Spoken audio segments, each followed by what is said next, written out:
जनपद लखनऊ में महाराजा लाखन पासी जी की प्रतिमा का अनावरण हुआ है। अमर है लाखन पासी, लाखन पासी, लाखन पासी, लाखन पासी। नमस्कार जी, आप देख रहे हैं जेपीसी न्यूज चैनल। मैं आपका अपना महेश बैरी। लखनऊ जो कि महाराजा लाखन पासी की नगरी बताई जाती है, लेकिन लखनऊ में उनके किले हैं और खंडर हैं और उनके नाम से एक पार्क भी है, जो कि वहाँ पर सुंदरीकरण बहुत ज़्यादा नहीं है। लेकिन महाराजा लाखन पासी जी की कोई भी मूर्ति नहीं लखनऊ में पाई जाती है। सियाराम दादा ने आज अपने जमीन पर यानी अपने खेत में एक मूर्ति लगवाई है महाराजा लाखन पासी जी की। लखनऊ को बताया जाता है महाराजा लाखन पासी जी की नगरी है, जो कि लखनऊ को बसाने वाले महाराजा लाखन पासी जी हैं। लाखन पासी की पत्नी का नाम लखनावती था। लखनावती के नाम से ही लखनऊ को बसाया गया था, जो कि आज लखनऊ के नाम से ही जाना जाता है। काफी दिन पहले आपने देखा होगा सोशल मीडिया पर लखनऊ का नाम बदलने को लेकर के काफी सारी अफवाहें उड़ी, जो कि उन पर खुद बयान देना पड़ा उत्तर प्रदेश के सीएम योगी आदित्यनाथ जी को कि अब मैं लखनऊ का नाम नहीं बदल रहा हूं और अभी नहीं बदलूंगा। अनुज कुमार रावत जी का और सियाराम दादाजी का आपको सारा कुछ बताते हैं।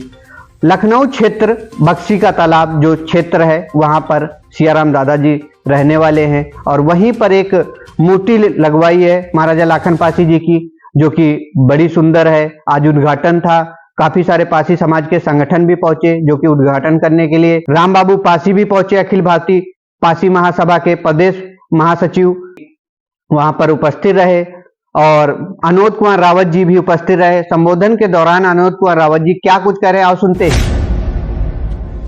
जनपद लखनऊ में महाराजा लाखन पासी जी की प्रतिमा का अनावरण हुआ है, जिसको हमारे दादा सियाराम रावत जी, उनके पुत्र अनुज कुमार रावत जी के द्वारा इसकी स्थापना की गई। और उस अवसर पे कई जनपदों के लोग चल के आए। उन सभी सम्मानित साथियों का मैं दिल के गहराइयों से बहुत बहुत धन्यवाद देता हूं और बहुत बहुत आभार व्यक्त करता हूं। हमारे साथ मंच पर बैठे जनपद लखनऊ से चल के आए, जनपद रायबरेली से चल के आए अनुज कुमार रावत जी, देशराज पासी जी, पिंटू पासी जी एवं जनपद प्रतापगढ़ से चल के आए डॉक्टर गौतम पासी जी, हरदोई से चल के आए भाई राम बाबू पासी जी एवं हमारे लाखन आर्मी के सभी सम्मानित साथी जो बैठे हैं, सभी सम्मानित साथियों का सभी सम्मानित साथियों का मैं बहुत बहुत आभार व्यक्त करता हूँ। हमारी माताएं बैठी हैं, बहनें बैठी हैं, नौजवान साथी बैठे हैं, सभी का मैं बहुत बहुत आभार व्यक्त करता हूँ। हमारे साथ राष्ट्रीय कल्याण मंच के प्रदेश सचिव भाई हरीश पासवान जी, सदस्य क्षेत्र पंचायत कौशल रावत जी, हमारे चेतराम रावत जी, सभी सम्मानित साथियों का मैं बहुत बहुत आभार एवं धन्यवाद व्यक्त करता हूँ। साथियों, लखनऊ की सभ्यता और लखनऊ की पहचान महाराजा लाखन पासी के नाम से लखनऊ जाना जाता है। और आपने देखा होगा कि लखनऊ में जगह जगह पर पासी महापुरुषों के किले हैं, खंडहर हैं, टीले हैं, उनकी विरासत है। आजादी के 76 साल हो गए, सबकी सरकारें आई, सबकी सरकारें गई, लेकिन जो पासी महापुरुष हैं, उन महापुरुषों की विरासतें ना तो उनका सौंदर्यीकरण किया गया, ना तो उन विरासतों को संरक्षित किया गया, और ना ही उनकी जिस कद की प्रतिमाएं लगनी चाहिए, जिस स्तर की प्रतिमाएं लगनी चाहिए, उस स्तर की प्रतिमाएं नहीं लगाई गई। जबकि लखनऊ की दो विधानसभाओं से और एक लोकसभा से निरंतर हमारे एमपी एमएलए जाते गए, जो सुरक्षित सीटों से गए, जहां पर पासी समाज के लोग बढ़ चढ़कर हिस्सा लेते हैं, और उनको जिताकर विधानसभा और पार्लियामेंट भेजने का काम करते हैं। लेकिन उनको फांसी की याद तब आती है जब चुनाव आता है, और चुनाव के बाद वही फांसी एमपी एमएलए जाकर के वो फांसी न रह के जिस दल से वो जीत के जाता है उस दल की बात करना चालू कर देता है, क्योंकि कहता है कि मैं अब पार्टी में बंधा हूं। लेकिन वहीं पर दूसरे समाज के लोग जिनको भी हम लोग चुनाव जिता के भेजते हैं, ऐसा नहीं कि लखनऊ में ऐसी कोई विधानसभा नहीं है जहां पर फांसी का बहुल्य वोट नहीं है।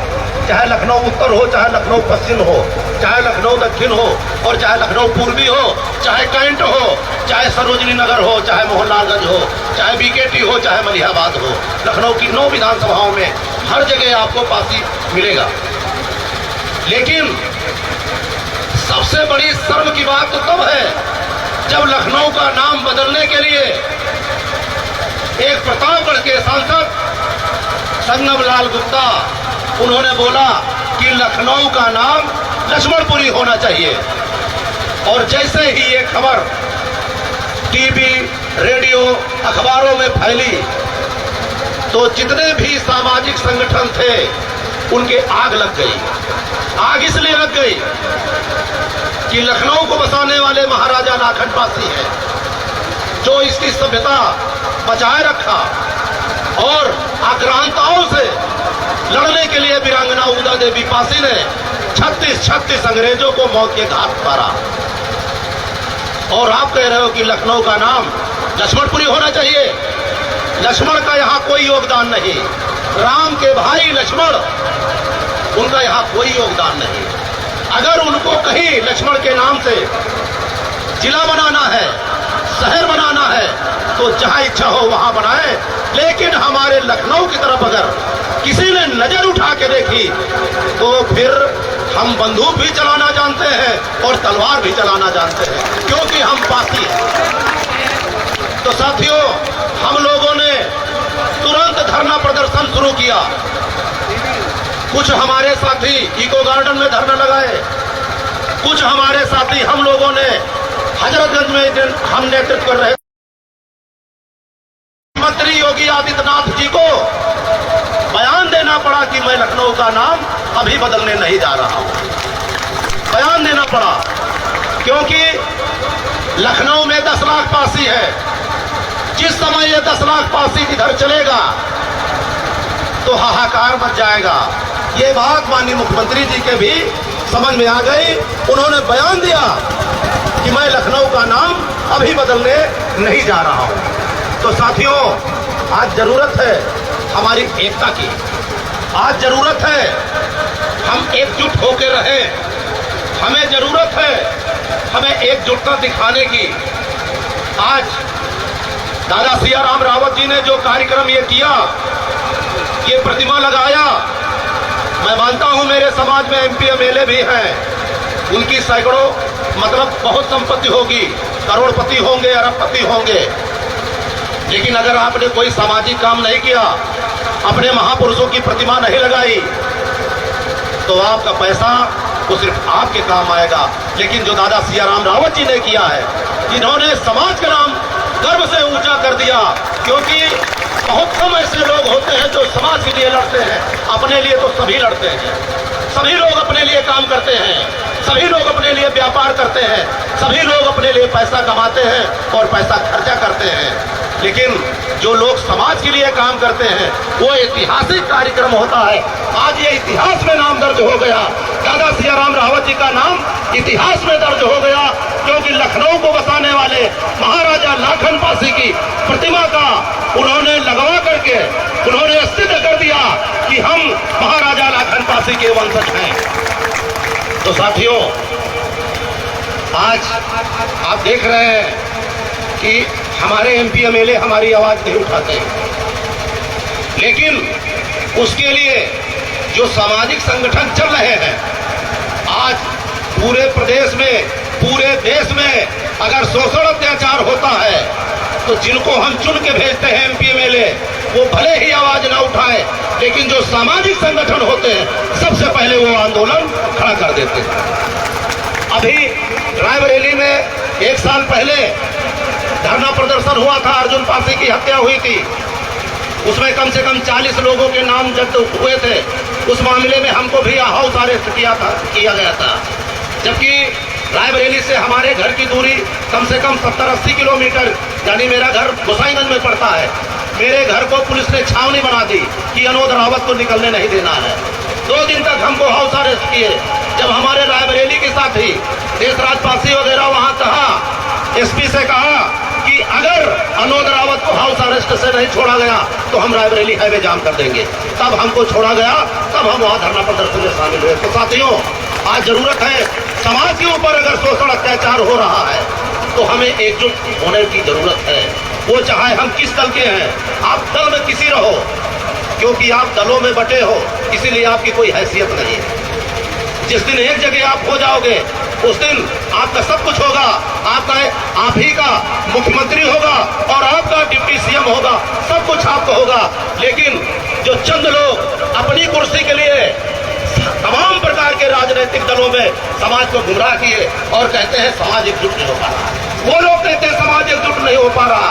जो लोग अपने लिए, सिर्फ अपनी कुर्सी के लिए आज ये दल बदलते हैं, कल वो दल बदलते हैं, आज ये पार्टी बदलते हैं, कल वो पार्टी बदलते हैं, और वही लोग जब मंचों पर आते हैं तब कहते हैं कि हमारा समाज एकजुट नहीं हो रहा। अरे समाज कैसे एकजुट हो जब समाज ने आपको मुखिया बनाया, आप जाके उस पार्टी में मिल गए, समाज ने आपको मुखिया बनाया, आप दूसरी पार्टी में चले गए, और किस लिए?